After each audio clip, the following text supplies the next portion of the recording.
Bleh. Can't speak!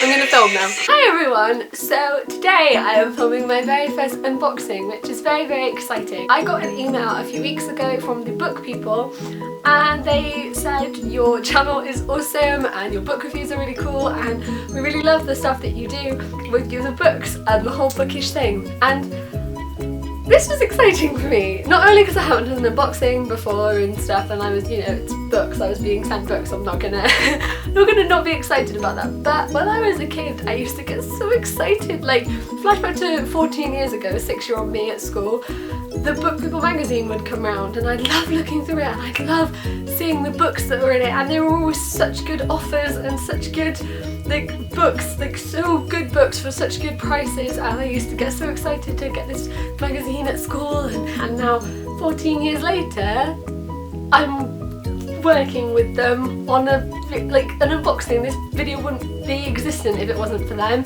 doing this, so yeah, very excited, and little me that's still inside somewhere is screaming internally at the fact that this is happening. So this is the box, which I don't think is gonna fit on camera. There's a giant box, which I was not expecting it to be this big. The guy that knocked on the door was really confused because it's Ren on the road and it's always awkward to explain. Let's crack into this because something tells me this is gonna take a while. I need scissors. Oh my god. Oh, I just shook the camera. So first in the magical box of dreams, the Museum of Things Left Behind by Sene Glacier, which I saw this and I was like, oh, that sounds really cool, and then yes, oh my god, very excited about this one. Valorosa is every tourist dream, a tiny picturesque country surrounded by lush valleys and verdant mountains, a place sheltered from modern life and the rampant march of capitalism. But in their isolation, the locals have grown cranky, unfulfilled and disaffected. In the presidential palace, hostile Americans, wise to the country's financial potential, are circling like sharks. Can the town's clock be fixed? Can the rival bar owners be reconciled? And just who is this feisty young woman who arrives one day, determined to see the good in everything? Is she foreign dignity the country?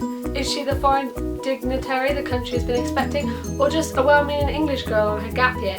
Most importantly, she might be the agent of change and rejuvenation for this broken idol is crying out for. It asks us to consider what we've lost and what we've gained from modern life.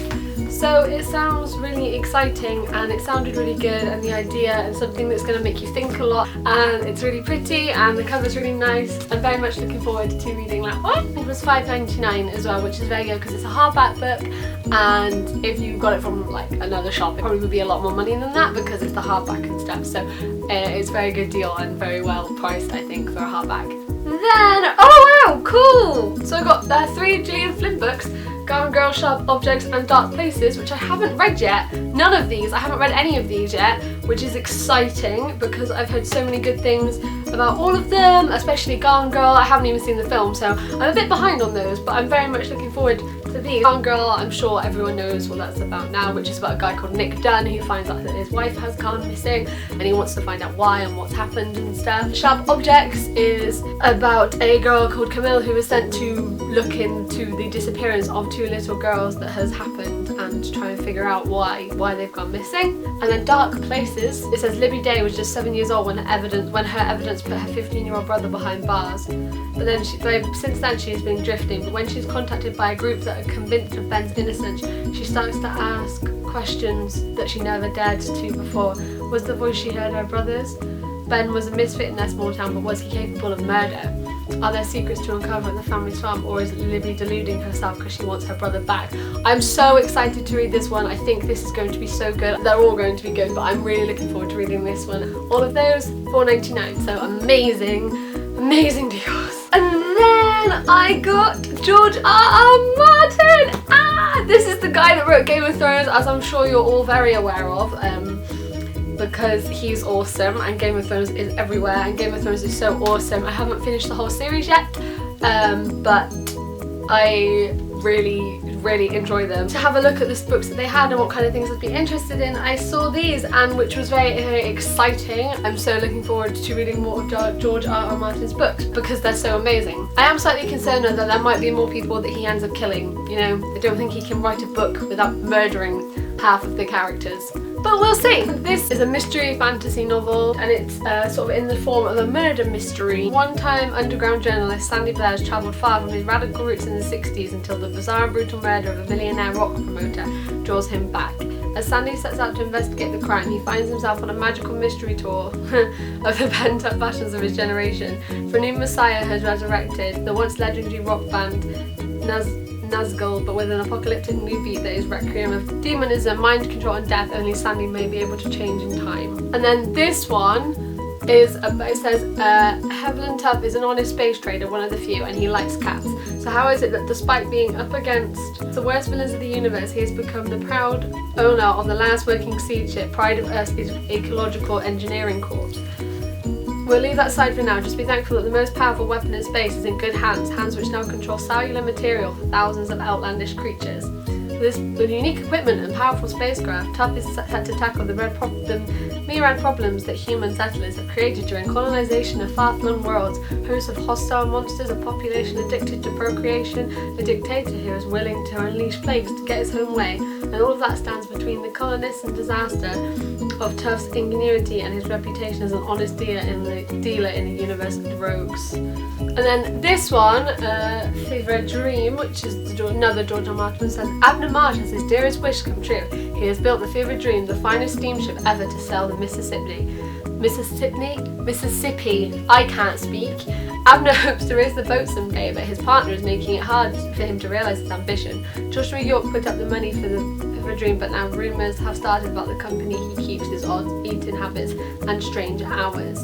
Lots of different things from George R. Martin there, not very, you know, different from Game of Thrones, but all of them sound so good and so exciting, and I haven't read any of his other works yet. I've only read a couple of the Game of Thrones, so I'm really looking forward to reading more of his books, and again, all of those were $4.99. They sent me the whole of the summer reading collection. They have different collections of books, which is so awesome because, say, you know, they've got the summer reading collection, they've got different reading collections of things, so you get the collection and then you can spend your summer reading the books that you wanted, and you get sort of an idea of what kind of books to read during the whole of the summer period and stuff, which is exciting and really cool. If you go on their website, this is called the Best Ever Fiction Collection, and it contains 10 books, which is exciting, and that is When We Were Bad by Charlotte Mendelssohn. It's Claudia Rubin in her heyday, wife, mother, rabbi, and sometime moral voice of her nation. Everyone wants to be with her at her son's glorious February wedding, until Leah becomes a bolter and the heyday of the Rubin family begins to unravel. And it says a dazzling portrait of a family in crisis, and that one sounded really good. We have Time's Echo by Pamela Hartshorn. It says Hallwise Askey smiles at a stranger in the market and sets in a train of a story of obsession and sibling jealousy, of love and hate and warped desire. Drowned as a witch, Hayworth pays a high price for that smile, but for a girl like her in Elizabethan York, there is nowhere to go and nowhere to hide. 4.5 centuries later, Grace True, who has travelled the world, is trying to outrun the memories of being caught up in the Boxing Day tsunami. Her stay in York is meant to be a brief one. But in York, Grace discovers that time can twist and turn in ways she never imagined. Drawn into Hayways' life, Grace finds this time she cannot move on, or she'll be too engulfed in the power of the past. That sounds really cool because there's some kind of like realism but also fantasy element to that, and I think that that's going to be really interesting to read, and I'm really looking forward to getting to read it. Then we have This Perfect World. Laura Hamley is the woman who has everything: a loving and successful husband, 2 beautiful children, an expensive home, and a set of equally fortunate friends. But Laura's perfect world is suddenly threatened when she receives an unwelcome phone call from Mrs. Partridge, mother of Hetty, the girl Laura and her friends bullied mercilessly at school. Hetty has been hospitalised following a mental breakdown, and she wants Laura's help to get her released. I thought this sounded really good because you don't tend to think, because I think a lot of people don't tend to think about the consequences of what they do, and things like bullying and stuff can have such a massive impact on people that the bullies and people around aren't actually aware of, and such a lasting effect as well. So I think that this is a book that's going to explore that and talk about those kind of things, so I think that that's going to be really good. Then by Bella Pollen we have The Summer of the Bear, which is I've heard lots of good things about. Which is set in summer in 1979. A tamed grizzly bear is tempted by the lure of freedom and the wild open sea. Meanwhile, the sudden death of British diplomat Nicky Fleming has left his wife closed down with shock. Relocated from Cold War riven Germany to a remote Hebridean island, Letty Fleming is haunted by the unthinkable. Was it an accident, murder or suicide? And there's a thing of mystery and all the kind of stuff that goes together, family and loss and all this kind of stuff, so that one sounded really good as well. Then we have The Silver Linings Playbook, which I've seen the film of and is so incredible and amazing and awesome. It's about a guy called Pat who's got mental illness. He's been struggling with that, and he's recently divorced and he's been struggling with that, and then he meets a girl called Tiffany whose husband has just died and is also struggling with mental illness, and it explores their new relationship and everything about them and finding yourselves and finding each other and handling everything that's happening around you. The film is fantastic. It's got Bradley Cooper and Jennifer Lawrence in it. It got Oscars and stuff. It's fantastic, so I'm so excited to finally read the book. And then One Summer by David Baladashi. I can't read names, we know this by now. Which is about a 34-year-old war survivor called Jack who finds out that he's only got a few weeks left to live, and his family and everything that comes after being told that. And then this is called One Moment, One Morning by Sarah Rayner, which says the 7:44 train from Brighton to London. Carriages packed with commuters. One woman occupies her time observing the people around her.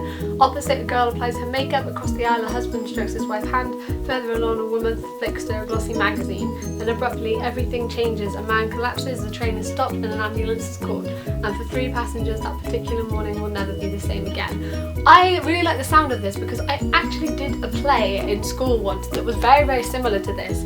That sort of had the same kind of elements and was set on a train and kind of similar stuff. So I really am looking forward to reading it because that's all it made me think of when I heard the summary of it. So yeah, I'm really looking forward to this one. This we have Mateship with Birds by Carrie Tiffany, which is set in the early 1950s. It sounded quite interesting because it said a lonely father trains his binoculars on a family of kookaburras resting next to his dairy, and then it talks about it says, but as he observes the birds, his neighbour Betty has her own set of binoculars trained on him. So I thought that sounded quite good. It's like a lonely farmer and sort of mature, like older love and stuff like that, and not young love like lots of books are written about, but older love, so that sounded quite good. Then we have The House of Elliott by Jean Marsh, which is about 2 sisters and everything that's happening after their father has died and what's happening with their relationship, with their sort of relationship as sisters and everything, and dealing with that. And then we have Alice Bliss by Laura Harrington, which is about a girl called Alice who is 15. She really likes her father, but he leaves to go and fight in a war, which she doesn't want him to do, and she's absolutely heartbroken that he's left and gone to fight in this war. And they get told that he's missing in action and she doesn't know what to do. She doesn't know if she's ever going to see him again. We'll see with lots of things recently. This is very real and very much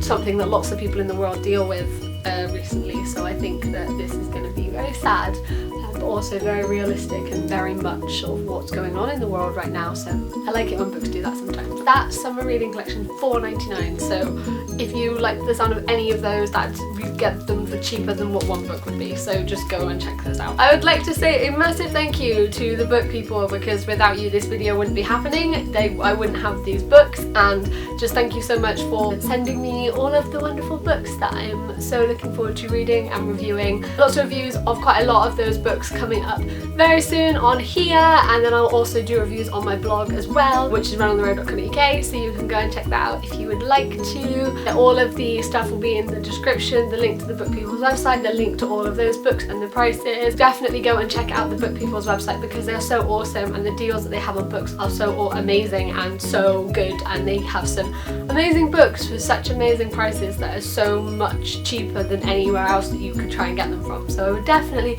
recommend that you go and check that out if you've never heard of the Book People, because I love them a lot. All of my links will be in the description as well. I hope that you liked the video. Thank you for watching. I hope that you are all doing really well, and I will see you soon. Bye! Now I need to try and find a place to put those on my bookshelf. don't really see where they're gonna go. Whoops.